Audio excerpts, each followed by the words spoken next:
So আজকে হচ্ছে তোমাদের বৃহস্পতিবার। আজকে এখন যাচ্ছি হসপিটালে, 3:30 ঘড়িতে অলরেডি বেজে গেছে। অনেক টুকটাক ঘরের কাজ ছিল। আজকে এত দেরি করে ঘুম থেকে উঠেছি যে তোমার অফিসে মানে আর ম্যানেজ করতে পারিনি। অফিসটা ছুটি নিলাম আর কি।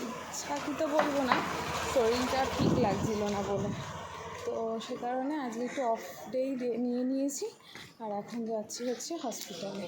অফ ডে নিয়েও প্রচুর কাজ হয়েছে, করতে তো হবেই, নিজেকে সামলাতে হবে। তো চলো, দাদাভাই তোমাদের কেমন আছে অবশ্যই আজকে হসপিটালে গিয়ে তোমাদের সাথে শেয়ার করব। এখন চলো সামনের দিকে এগোতে থাকি। এই যে তোমাদের দাদাভাই। কী হলো, মুখটা ভেজাল মুখো কেন? ব্যথা করছে?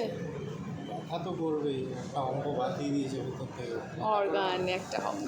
না তো ওই তো অঙ্গ, প্রত্যঙ্গ। আবার ওইটা কি রেখেছো ওটা দিয়ে? দিয়েছে ব্রিদিং প্রবলেমের জন্য। ব্রিদিং প্রবলেম হচ্ছে। তো ওটা কটা উঠছে? ট্রাই করলে কভার করতে বলেছে? ওইটা 15 মিনিট ধরে করতে, আমরা পারবো না। না করলে তো এই শ্বাস প্রবলেমটা হবে কি করে? তুমি কি চাইছো না তুমি বাইক চালাবে? 15 মিনিট ধরে করবে কি, তাহলে তো আমার দম আটকে যাবে।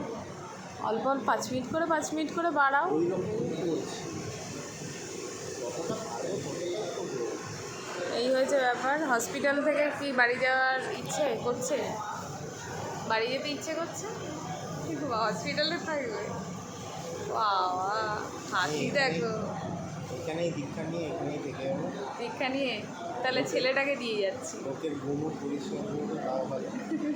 বাড়ি যাবো। বাড়ি যাবে না? যা বাবা, কি অবস্থা দেখো।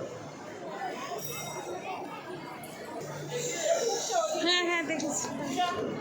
যদি না আসো, টাইমে না আসলে তোমার এই ঝামেলাই হয়। 25।